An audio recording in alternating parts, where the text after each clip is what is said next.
All right, and hello everybody, welcome in. My name is Garrett Shumake, and you're watching the first episode of the Shumake Take, a new football podcast here on the internet that I just decided to do because, you know what? Talking about football is fun, it's a passion of mine. So, before we get into talking about recapping free agency, I want to go ahead a little bit and talk about myself, talk about the show for a second, and then we can get into the nitty-gritty. So, there will be timestamps, so if you want to jump to that, you can. This is for the people watching on YouTube, by the way. I know this is live, but we'll figure it out. So, like I said, my name is Garrett Shumake. I am 21 years old. I am a student at the University of South Florida, and I'm currently a senior. I'm going to graduate here this upcoming summer. And football has been a part of me my entire life. It has been, and it is, my biggest passion of all time. Anyone that knows me can tell you this. I eat, sleep, drink, go to the bathroom, football, right? I love nothing more than to sit down and watch a football game on Sunday, and then all throughout the week, just watch analysts and watch people talk about the game. And the thing is, not very many people, like I know, can talk about football like I can. So this will be a good outlet for me to talk to the world, right? Talk to other people that want to listen, that are passionate about football as I am. And that leads into the Shumake Take. That leads into the show. And if you were here for bedside football, whether you watched an episode or you heard of it, that's what this is. The Shumake Take is the new bedside football. It's rebranded, new logo, new everything. And the problem with bedside football was that it was something I wanted to do, and I was passionate about it. Problem was I wasn't ambitious enough, and I just couldn't commit to it. But now that I'm a little older and my life is a little bit more set in stone with what I'm doing right now, I think I now have the time to be able to put a thoughtful effort into a good football podcast. And I hope that's what this grows into. So with the Shumake Take, how this thing is going to work, I'm going to try and upload 2 times a week, maybe Tuesdays and Thursdays. And on Fridays, I intend to do a rant. So while Tuesday and Thursday will be more about football news, and I'll just offer my opinion, offer my Shumake Take. That was really bad. But, yeah, so while Tuesday and Thursday, they're going to be about covering, football news, right? Because we got free agency, we got the draft coming up, the UFL is starting here soon. I want to say, so that's going to be that thing. Fridays are going to be reserved for rants, where I'm going to offer my opinion on a coveted football topic that's highly, controversial, debated about. And the one I'm going to do this Friday is if players should take lesser money contract. That's worded so bad. Should they take less money in their contracts if it means they win more games? That's a common debate. We're not going to talk about it now, but I'm telling you, this is what the first Shumake Take rant is going to be about. And I apologize if you can hear my dog barking. I have a miniature poodle who is 10 years old. Maybe he'll come on the show one day if you guys want me to. But regardless, that's how the show is going to work. That's how this thing's going to run. I'm going to open up my tablet here, and we're going to talk about free agency. We're going to recap some of the most notable players. I'm not going to grade any teams right now because it's still a little too early. This might be a little too bright, but it's whatever. But yeah, it's still too early to really grade a team on how well they're doing in free agency. We're only a couple weeks in. But I'm going to talk about the top 5 highest paid players as of right now, or the players that got the top 5 biggest contracts. And then I'll also talk about the running back situation, because I thought that was very surprising, the way that everything went down. But we got to start somewhere. We're going to start with these top 5 highest players. And number 1 was Kirk Cousins. He signed with the Atlanta Falcons on a 4-year, $180 million deal. And I think for the Falcons, if I had to give it a grade, I would give it an A+. Because here's the deal. Kirk Cousins is a quarterback who's proven that he can succeed in this league. What is that? Flick that off. And not only can he win in this league, he can play at a high level too. And the Falcons have been a quarterback away from seriously competing in the playoffs and really being a playoff contender for so many years now, it feels like, ever since Matt Ryan left. And they really haven't had that guy. They tried Marcus Mariota. It failed. They tried Desmond Ridder. It failed, and he got traded this offseason, right? So that didn't work out. And now we have Kirk Cousins. And I think this is going to, like I said, this is going to give him the push. And right now, I have them winning the NFC South. The only other team that's going to compete is Tampa. I don't think Carolina and New Orleans are going to really be in the hunt. One of them might, but I'm not going to be surprised if they're out of the playoff race, with a few weeks to go in the season. But that's not here. But that's not what we're talking about. So Kirk Cousins. The one thing that I worry about with Kirk is that he's coming off of an Achilles tear. And when it comes to injuries like that, where it's an Achilles tear or a torn ACL, injuries that usually put a player out for a season, that first year coming back, you can tell that there's a lot of rust. You can tell that they're still trying to get back into the swing of things, and it's not until the second year removed from that injury where they really get back to normal form, where they really get back into the swing of things completely. And so I worry that with all the expectations that are going to be put on the Atlanta Falcons this season, it worries me that, Kirk is going to come back and he's not going to perform as well as people expect him to. And then people are going to be ready to, call it a bust in year one. And so I advise Falcons fans and NFL fans in general, be patient with this first year. Because Kirk's coming back from injury and he's got a really good offense to work with. You have Kyle Pitts, Drake London, Bijan Robinson, a top 5 offensive line. You have a sneaky good defense too. So this team, I think, is going to win games in year one. I think they will win the NFC South in year one. But if the offense struggles a little bit, if the defense struggles a little bit, and Kirk doesn't look as good as people expect him to be, don't panic. Be patient. Because it's going to take about 2 years for him, like I said, to really get back into the swing of things, I think. And who knows, I could be wrong. I'm just going by what the most common scenario is. Is that the way I say that? Yes. We'll go with it. So, I could be, like I said, I could be wrong. Kirk could come back and, for all we know, win MVP year one. I doubt that. That's probably not going to happen. But anything can happen. The odds of that are greater than 0, so it is a possibility. And like I said, I think this makes Atlanta finally the true playoff contender that can really, I don't know who can make a run, but definitely can compete in the postseason and finally get there for the first time in years. It feels like they've been in purgatory. But now they got that quarterback, and I'm excited to see what they're going to do in 2024. Next, we have Christian Wilkins, defensive end. Now with the Las Vegas Raiders, he signed a 4-year, $110 million deal. And I think this is huge. I think this is absolutely huge for the Raiders. Pairing him up with Max Crosby, right there, as, in my opinion, right off the bat, top 5 pass rush duo. Top 5. And I know that Christian Wilkins isn't like an elite 10-sack guy every year. But here's the deal. His physical presence, he's one of those guys that he's a disruptor. He may not always get a ton of sacks. He may not always get tackles for loss. But he can rack up a pressure. And even if his numbers don't show up on a stat sheet, if you watch the film, he is disrupting on every single play. And I think that's going to create a ton of opportunities for Max Crosby to be able to just get after the quarterback and do his thing. And for the longest time, the Raiders really haven't had anything to line up well with Max Crosby. Chandler Jones was okay, but he's getting older, and I think pairing him up with Christian Wilkins, who's in his mid-20s, I think this is going to provide a lot of juice for this defensive line and will really help a young secondary that's in Las Vegas as well. But, yeah. Do I think it wins them? The addition of Christian Wilkins wins them any games? Not exactly. I think there's still far too many holes on the Raiders roster to really, say that it helps a ton. If it was like a receiver or a quarterback, sure. And they did get Gardner Minshew, which I think will also, in tandem with Wilkins, helps. I think right now, I think the Raiders are going to win about 7-8 games. They're going to be competitive. I don't think they're going to make the playoffs, but they will be in the hunt here within the last few weeks of the season. It wouldn't surprise me if they were, like I said, if they were in the hunt. But like I said, Christian Wilkins, big move, really big help on that defensive line. And overall, that's anything that helps get pressure and get after the quarterback, it's a big boost for your defense. Thirdly, Robert Hunt, guard formerly of the Miami Dolphins. He goes to Carolina on a 5-year, $100 million deal, practically resetting the guard market.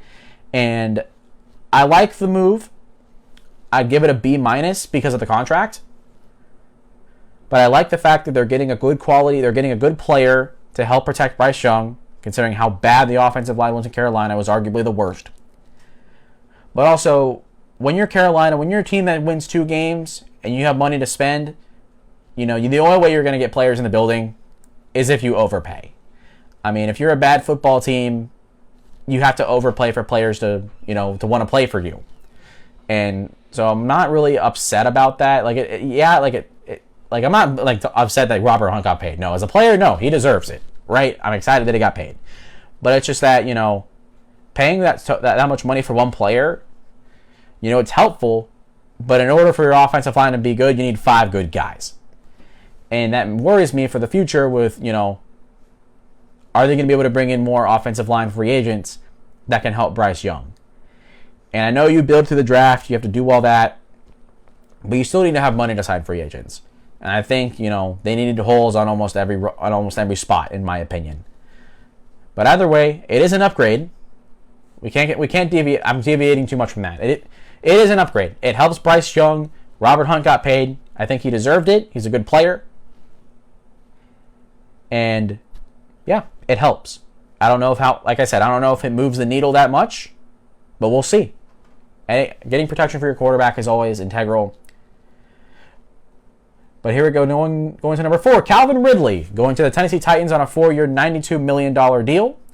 And this is another one that I think really moves the needle for Tennessee, because they needed a wide receiver in free agency so bad. Because DeAndre Hopkins, you have DeAndre Hopkins, but he's getting older, right? But outside of that, there's nothing. It's just barren. You have a shell of a former first-round pick, Treylon Burks, and you brought back Nick Westbrook-Akine, I believe. But other than that, that's it. You have a young tight end in Chikakonkwo, who I really, really like, but there's not much there. Like I said, outside of DeAndre Hopkins, there's not that much there. You have Tajay Spears, who had a really underrated rookie season. I don't think he deserved to win Rookie of the Year, but gosh darn it, he was fun to watch and he was very exciting. And we're gonna get to Tony Pollard here in a minute too, and how that duo is gonna look. But Tennessee really needed to get Calvin Ridley, and it was rumored that it was between Jacksonville re-signing him and New England, but then Tennessee kind of just swooped out of nowhere and got him. And while some people would say it's an overpay, and I agree, it is an overpay.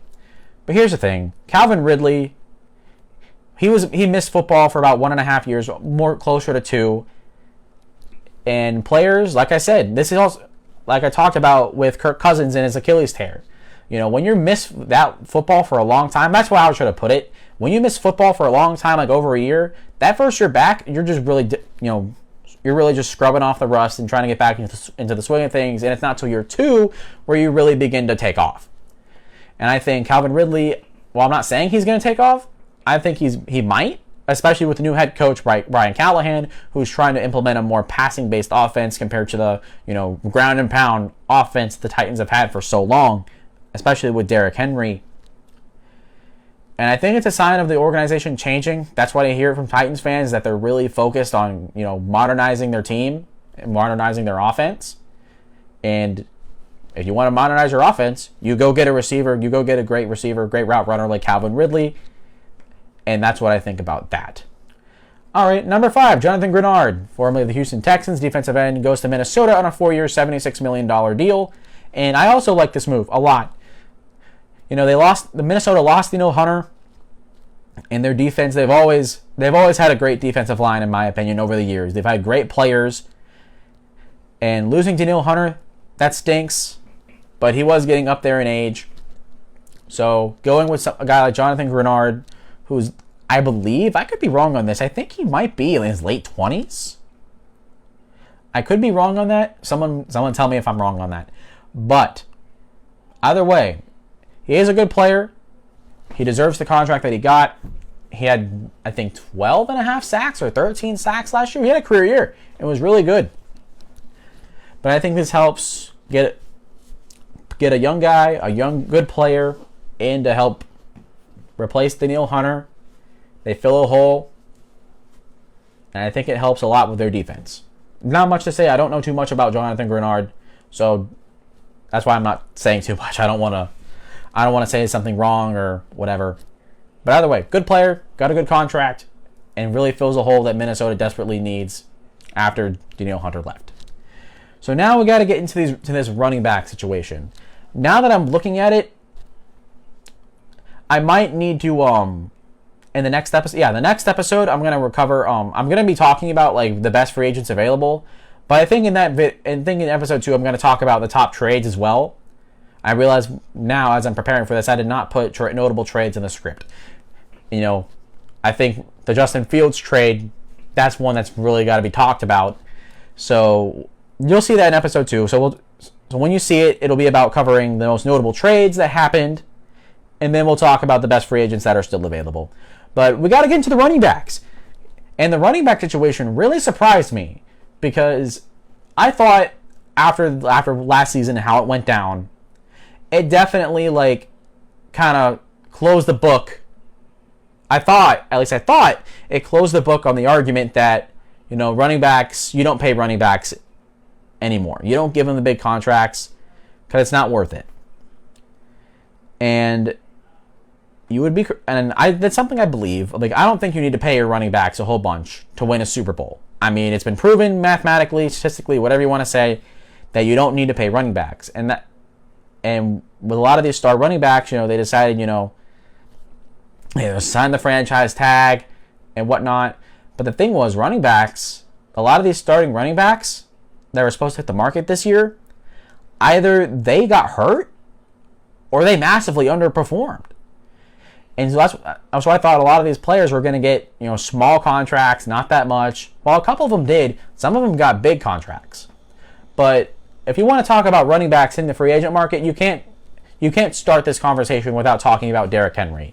Going to Baltimore on a 2-year, $16 million deal, this is a match made in heaven, in my opinion. Baltimore had the best ground game last year, and they're known for it for being one of the best running game, or having one of the best running games every year. And the backfield of Lamar and Derrick Henry legitimately scares me. If I'm an opposing defense, that's a terrifying thought. While I would say Baltimore really needs to address the receiver position, you don't really got much outside of Zay Flowers and Mark Andrews. Isaiah likely had a nice little breakout year. But I think you need another receiver. I wouldn't surprise me if they draft one in the first round. I mean, I haven't really gotten into delving into team rosters. So I don't really know off the top of my head, what they really need. But I would assume receivers on that list. But that being said, getting Derrick Henry in the backfield, getting a guy that, that can stay healthy, stay durable, and have that one guy that can give you solid production every year is huge. It's huge to have that consistency because while Baltimore has produced in the running game every year, they've suffered a lot of injuries. They've had Gus Edwards come in, get hurt sometimes. J.K. Dobbins is really, really sad. The guy just can't stay healthy. And he's a very talented player too. And then you have a guy like Justice Hill going in there as well, and they really needed a number one guy. I think if you're going to be a running football team, you really do need that number one guy, and they got it with Derrick Henry.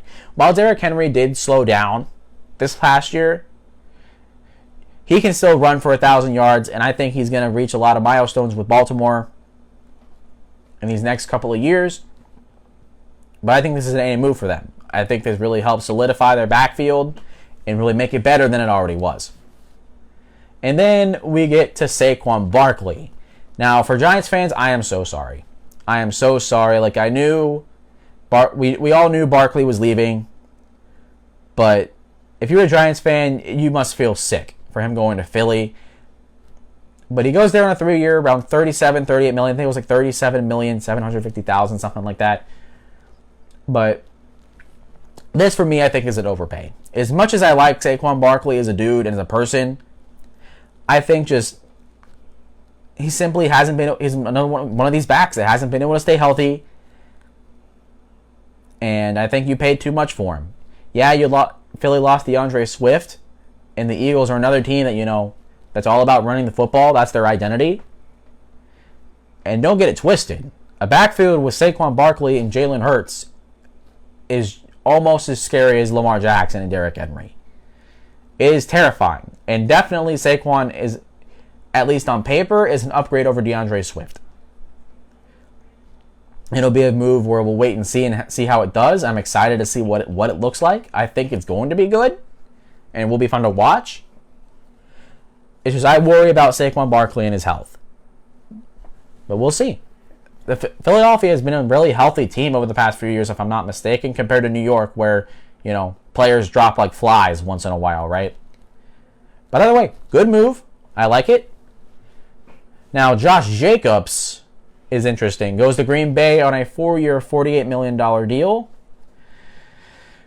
We'll get to Aaron Jones in a second, but when it was announced that Josh Jacobs was going to Green Bay, I thought this was a good move because he's a good back that can carry the ball and really hold down the fort. But I thought he was going to be a good little duo with Aaron Jones because Aaron Jones, he's a little quicker, a little shiftier. He can catch the ball out of the backfield while Josh Jacobs is your hard runner, right? More of your bell cow type of guy. But then Aaron Jones leaves, and so now you have Josh Jacobs. You brought back A.J. Dillon. So now you have a duo of two power backs, which I don't know if I like it. Like on paper, I like it. Like I like the players, but I don't know if this is what Green Bay really needed. I think they needed a guy. They need a guy out of the backfield that can catch passes, that's shifty, quick. Because obviously, with Jordan Love, you're going to have a passing-based offense. You have a ton of good receivers. So I don't think the philosophy of having two power backs really helps, I don't think it fits with the offensive philosophy that I think Matt LaFleur is trying to have in Green Bay. But either way, I like the move. I guess it's an up. I don't know if I would say it's an upgrade. It's pretty much, it's even. I would say it doesn't make them worse, but it doesn't make them better. But I like it. We'll see what it looks like. And who knows? Could be the best running game in football next year. We'll see. Has the potential. So with that being said, going to Josh Jacobs or going to Aaron Jones. And Aaron Jones, oh my gosh, I cannot believe that Green Bay cut him. I mean, someone maybe that's a Packers fan that knows a little bit more than me can tell me, what's going on. But I mean, Aaron Jones did so much for them. Such a good, productive player. And I thought that if he was to stay with Green Bay, him and Josh Jacobs is one of the best duos in the NFL. I genuinely believe that. But then they let him go, and then he signs with Minnesota on a 1-year, $7 million deal.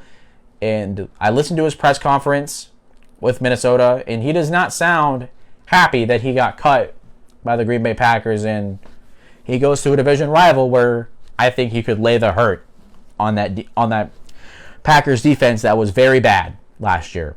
But they did get a new defensive coordinator, so we'll see. I'm very interested in that. But moving forward, DeAndre Swift, he goes to Chicago on a 3-year, $24 million deal.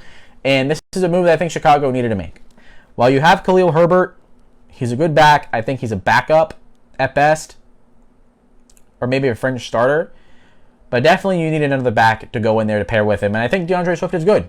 He's shifty. He's fast.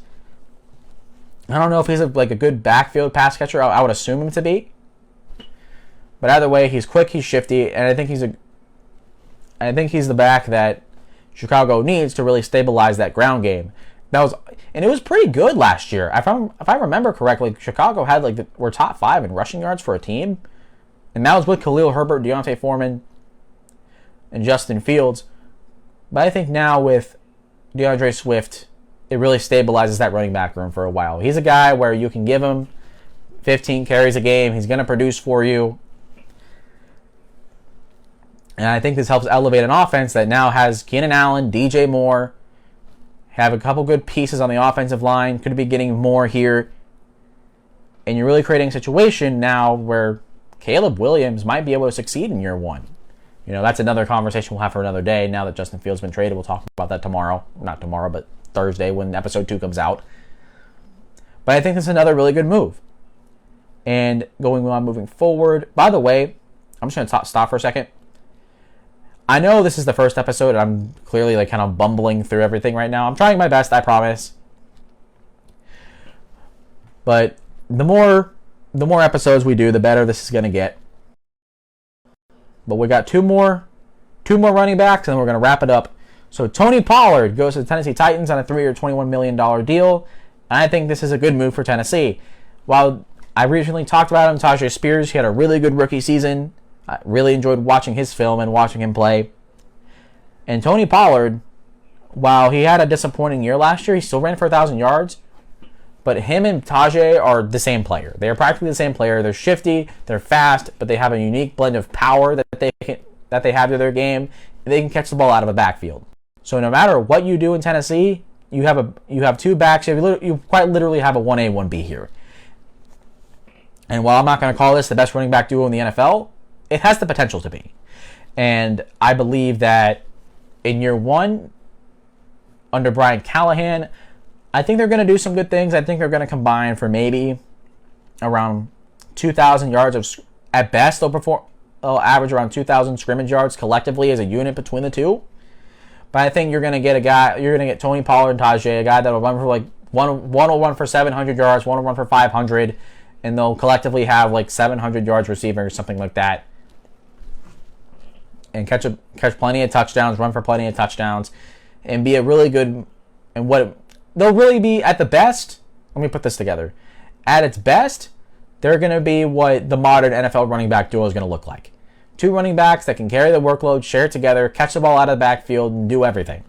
Right? And no matter who's in, the offense is still going to perform the same. And lastly, Devin Singletary, he goes to the Giants on a 3-year, $16.5 million replacement, and I'm scratching my head with this one. Devin Singletary had a good year last year. He had a nice little rebound year with the Texans. I think he really needed a change of scenery there, and it helped. And it's not a big contract too. But I mean, I think you have to draft someone else. I think in the draft, you draft another running back here in the mid rounds, maybe like a Jalen Wright out of Tennessee, or you draft the guy out of Oregon if he falls, if he's available. Because I don't think Devin Singletary can be your clear-cut starting running back. You know, he was in Buffalo, it didn't work, and he was let go, and he went to Houston, and he ended up playing well. He was the backup behind what's that guy's name? What's the other? Dameon Pierce. And Dameon Pierce, he's a guy who, it was weird because like Dameon Pierce was supposed to be a starter, and he ended up losing his job to Singletary, and Devin Singletary like pretty much took it and never looked back. And so now I would assume, my guess would be that the Giants are going to lean on Devin Singletary and really let him give him an opportunity to be the starter. Well, I could be wrong, and I think that'd be a mistake if they did. You know, I'm open to seeing what he can do. Right? The Giants' offensive line needs some work. I think they might draft it. They're going to draft a receiver, maybe might draft a tackle in this first round. I don't think they need to, in my opinion, but it wouldn't surprise me if they took is it Andrew Thomas? I can't remember. Whichever, their left tackle or right tackle, please remind me. I'm sorry. But whichever one like really kind of played bad. I know there's one that they think that there's his room that he might kick into guard because he's better suited there. But like I said, we'll see. And I'm excited. I can't say I'm super excited, but I'm open to seeing what he can do. And if they end up rolling with him in the starter and he plays well, I'll be happy. I'm rooting for him to succeed, but we'll see what happens there. And that's going to do it for me today for the first episode of the Shumake Take. Oh my goodness, that was a train wreck for me, for my vocal cords. My throat and my mouth is dry. It's drier than the Mojave. But either way, that's going to do it for me for this episode. I hope you enjoyed watching it, and I hope you tune in for later episodes. This is hopefully this grows into something special. But that's it. Thank you so much for watching, and I'll see you in the next one.